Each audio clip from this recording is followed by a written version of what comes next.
Something is already in motion, even if the surface of life appears unchanged, in the quiet margins of ordinary days, beneath routines that feel repetitive or stalled. An unseen intelligence is at work. What feels like stillness is often incubation. The psyche gathers force in silence, shaping what cannot yet be named. This is why the future feels opaque, not because life is chaotic, but because something within is ripening beyond the reach of conscious control. What has not yet revealed itself is not absent, it is gestating. Depth psychology has long understood this hidden momentum. The unconscious does not move according to schedules or linear plans, it unfolds according to an inner logic, one oriented toward wholeness rather than comfort. The mind, trained to predict and manage, experiences this as uncertainty. Yet, uncertainty is not failure. It is evidence that a deeper intelligence has taken the lead. When control loosens, something more essential begins to steer. There is often a peculiar sensation that accompanies this phase, a feeling of standing on an invisible threshold. The air feels charged, altered, as though the atmosphere itself has shifted. It is not anxiety, though it carries intensity. It is not hope, though it holds promise. It is the quiet awareness that something irreversible is approaching, not from the outside, but from within. The psyche senses change before circumstances rearrange themselves. At the heart of this process lies a paradox. The very pain once resisted becomes the doorway forward. Depth psychology describes moments when inner tension reaches such an extreme that it collapses into its opposite. What was unbearable transforms. Suffering, pushed to its limit, breaks open and reveals something unexpected. The wound ceases to be only a site of injury and becomes a portal. This is not romanticized pain. It is pain that has exhausted its function as torment and begins to operate as initiation. Many spend years attempting to seal these inner wounds, to manage them through productivity, distraction, or relentless self-improvement. Yet, some wounds are not meant to be closed prematurely. They exist because they are openings, places where the psyche remains permeable to deeper realities. Sensitivity, so often framed as a liability, is in fact a finely tuned instrument. It registers subtleties others overlook, the emotional undertow in a room, the truth hidden beneath polite language, the dissonance between words and intent. Without guidance, this sensitivity overwhelms. With awareness, it becomes discernment. This is where a crucial shift occurs. Identity loosens from the role of the wounded one and expands to include the witness, the interpreter, the bearer of insight. The psyche recognizes that vulnerability and perception are not opposites, but allies. What once exposed becomes what connects. What once hurt becomes what sees. This realization does not erase pain, but it reorganizes its meaning. Transformation, however, is never merely personal. Beneath individual experience move patterns far older than any single life. Archetypal figures stir within. The silenced daughter, the over-responsible caretaker, the unseen healer. The one who learned early to mediate conflict at the cost of her own needs. These figures are not metaphors. They are living psychological realities, inherited and reenacted across generations. When they remain unconscious, they repeat themselves. When they are recognized, they evolve. Here, the distinction between repetition and destiny becomes clear. Repetition binds the present to unresolved histories. Destiny emerges when awareness interrupts the cycle, and something new is chosen not by force, but by alignment with a deeper truth. This is the beginning of individuation, the gradual emergence of an inner authority that no longer derives its worth from approval or sacrifice. For women especially, this moment carries particular weight. Inner structures long shaped by accommodation begin to strain. The voice that once deferred now seeks clarity. Boundaries that felt forbidden demand articulation. The psyche calls back projections once placed on partners, parents, or institutions. What was sought externally must now be embodied. This reclamation can feel disorienting. Relationships shift. Old roles no longer fit. Yet, what is dissolving is not essence, but containment that has grown too small. In this early stage, the world may offer little validation.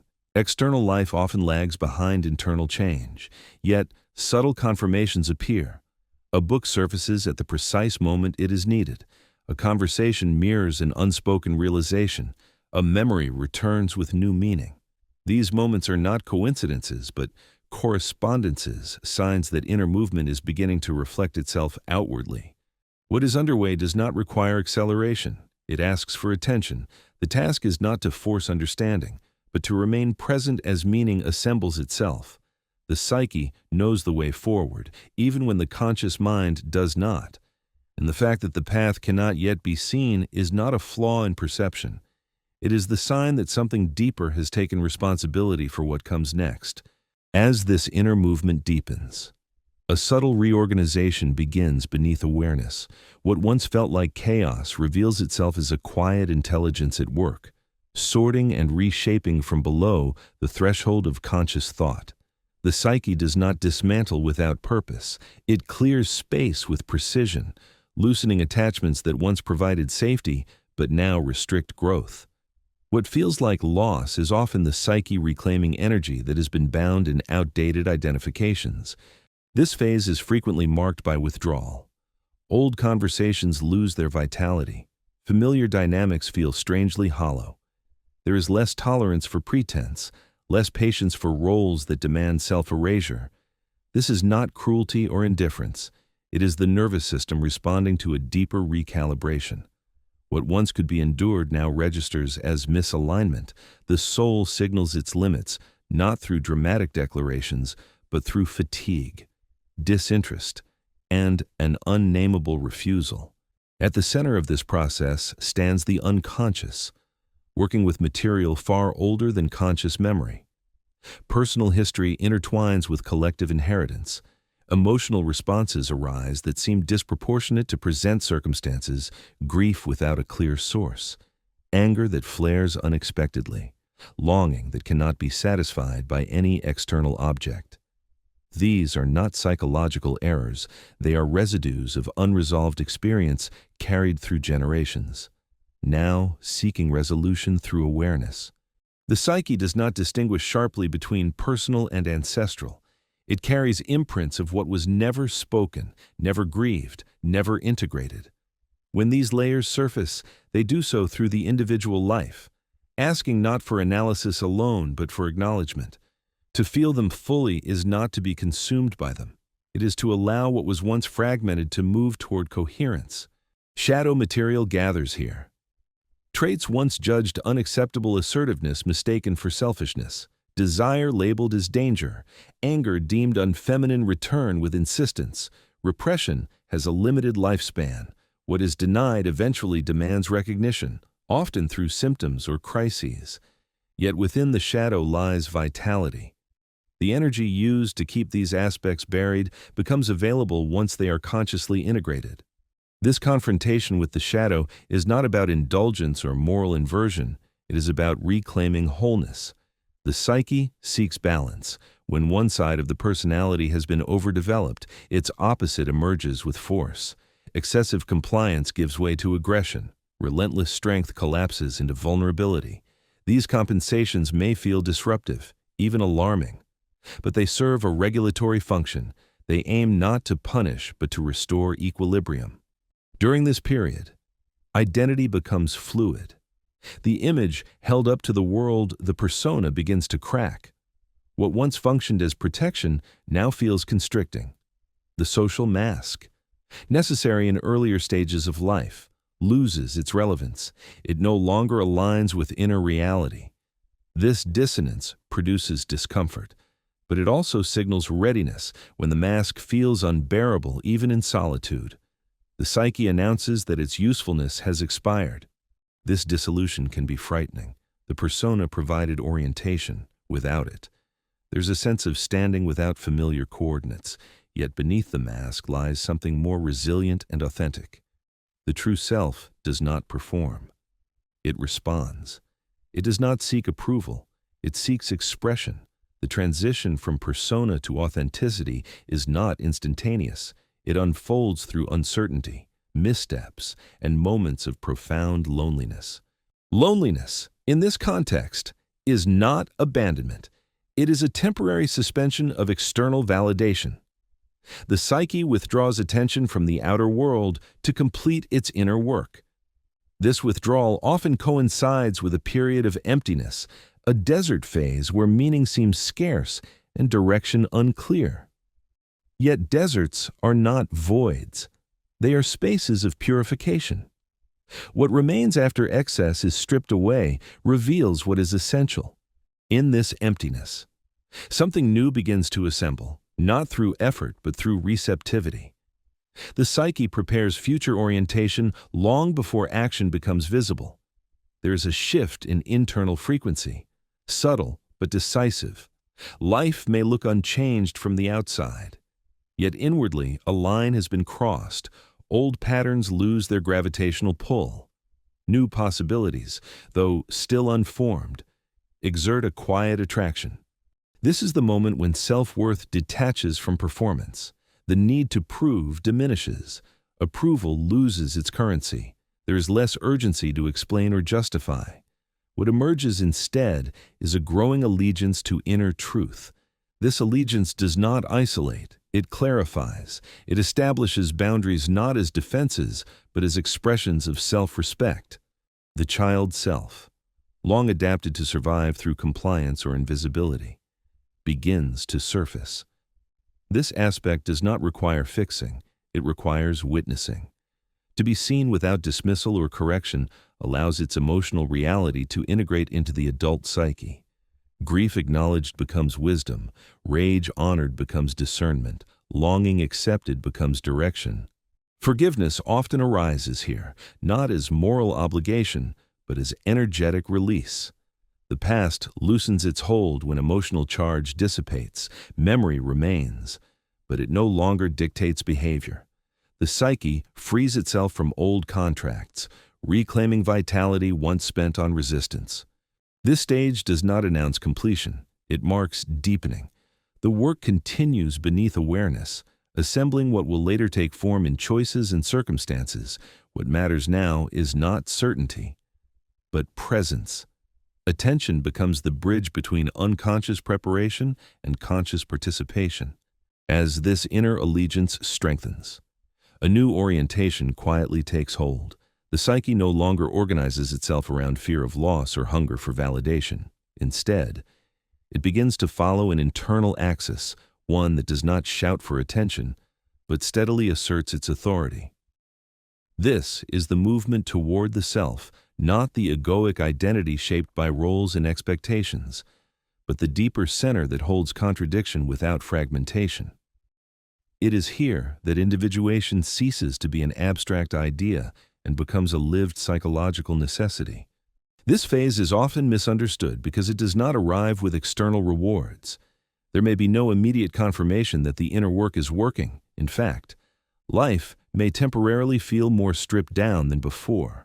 Structures once relied upon for meaning relationships, careers, belief systems either fall away or reveal their limitations.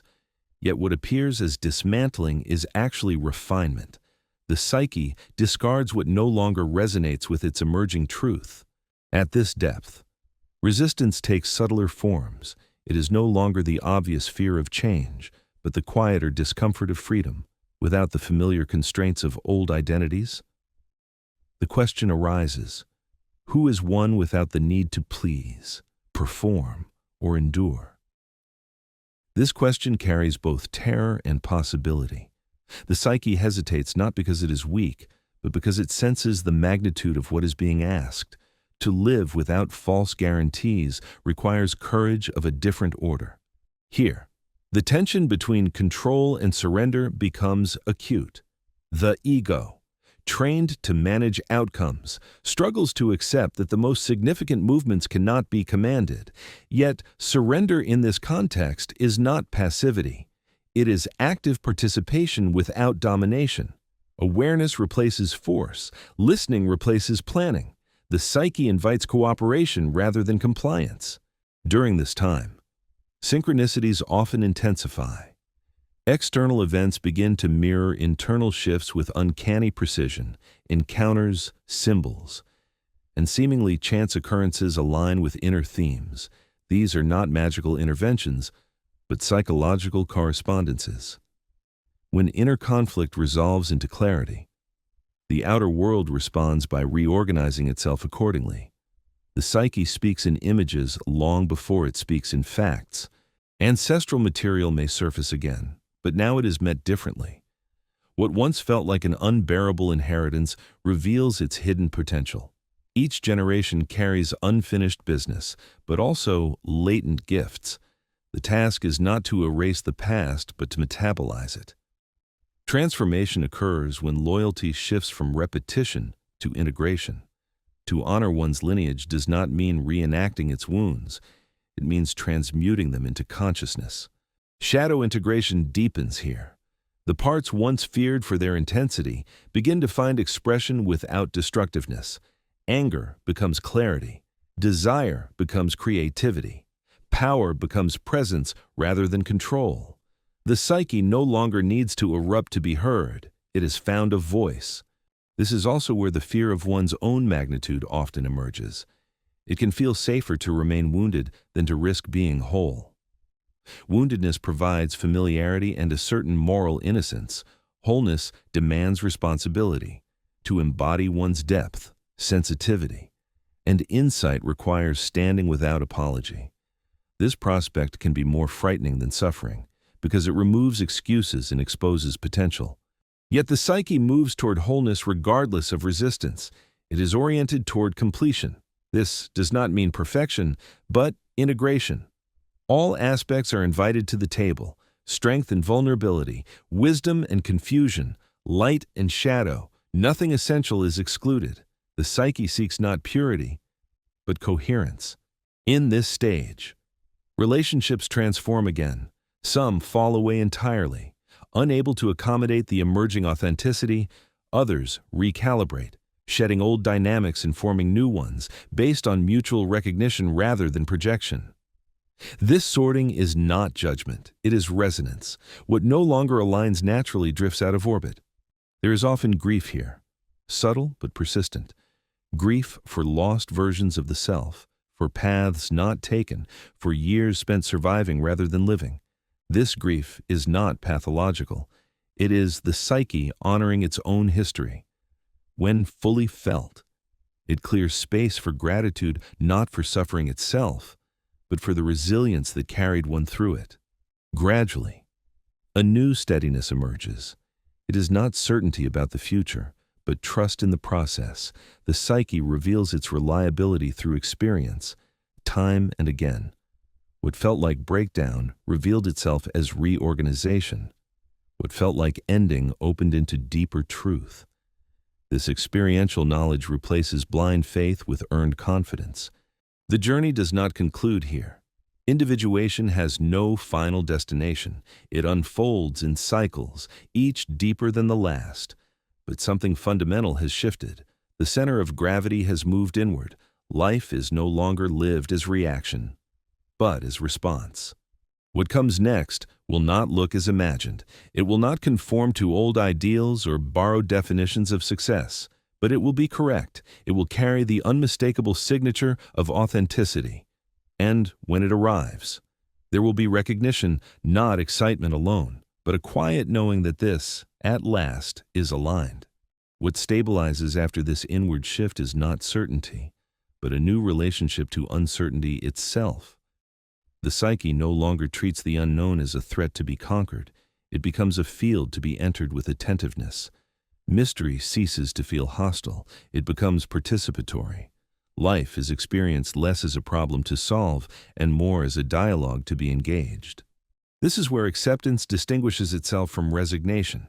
Resignation collapses into numbness. Acceptance remains awake. It recognizes that a larger intelligence is moving through the psyche, one that does not require constant interference. Trust here is not naive optimism. It is the hard-earned understanding that the psyche has guided survival, adaptation, and growth all along, even when conscious awareness lagged behind. What once felt like falling apart is reinterpreted as falling into alignment. There are moments in this stage when something old clearly dies. A belief loses its emotional charge. An identity no longer feels believable. A future once clung to releases its grip. These deaths are not failures. They are necessary contractions before expansion. The psyche cannot house what is new without first releasing what has become obsolete. Grief accompanies these endings, but so does relief. Space opens. Breath deepens. The threshold sensed earlier now becomes palpable. On one side lies familiarity, with all its constrictions and assurances. On the other side lies vitality that cannot be predicted or controlled. The crossing does not require dramatic action. It requires readiness. Readiness to respond honestly rather than habitually. Readiness to risk being seen without armor. Readiness to allow life to meet the psyche where it actually stands, not where it once pretended to be. This crossing is marked by a subtle but profound shift in self-perception. Shame loosens its hold. The fear of being too much or not enough loses credibility. Sensitivity is no longer negotiated away. Depth is no longer apologized for.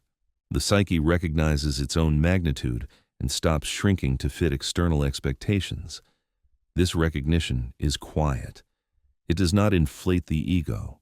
It steadies it. What emerges is emotional sovereignty.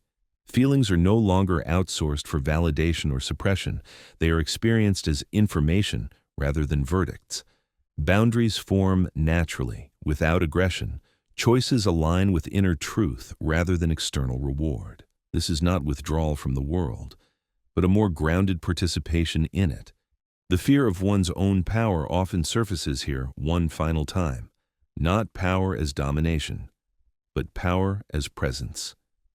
To be fully present is to be influential without effort. It alters dynamics simply by refusing falsehood. This kind of power can feel dangerous to those accustomed to self-erasure. Yet it is precisely what allows genuine contribution. What was forged through suffering becomes available as wisdom. What was learned through endurance becomes discernment. The psyche continues to speak through subtle channels. Dreams remain vivid, longings persist, but they are less frantic. They point rather than plead. The unconscious communicates direction through attraction and aversion, through energy and depletion. Attention to these signals replaces rigid planning. Life becomes responsive rather than forced. There is no final arrival. Individuation unfolds in spirals, revisiting old material from new vantage points. But the fundamental orientation has changed. The center of gravity remains internal. External circumstances may fluctuate, but they no longer define worth or identity. The psyche knows itself as process rather than product. The silence that once felt empty now feels full. It carries texture, potential, and depth. There is no longer a need to fill it with noise or explanation. It is trusted as fertile ground. In this silence, the psyche rests and recalibrates. From it, new forms of expression emerge organically. What lies ahead cannot be fully imagined, but it can be met. The psyche does not require foresight to move forward. It requires presence. The courage now asked for is not the courage to fight, but the courage to allow truth to reorganize life, to allow authenticity to shape relationships, to allow the self to become visible without guarantees. This is the essence of self-realization, not becoming something new, but revealing what has always been there beneath adaptation and fear. The masks fall not because they are torn away, but because they are no longer needed. What remains is not perfection, but wholeness. And wholeness carries its own authority. The journey continues, not toward a destination, but toward deeper integration. Each cycle refines awareness. Each encounter offers another opportunity to choose alignment over repetition. The psyche knows the way. It always has. If this reflection resonated, consider supporting the channel by liking, sharing, and subscribing.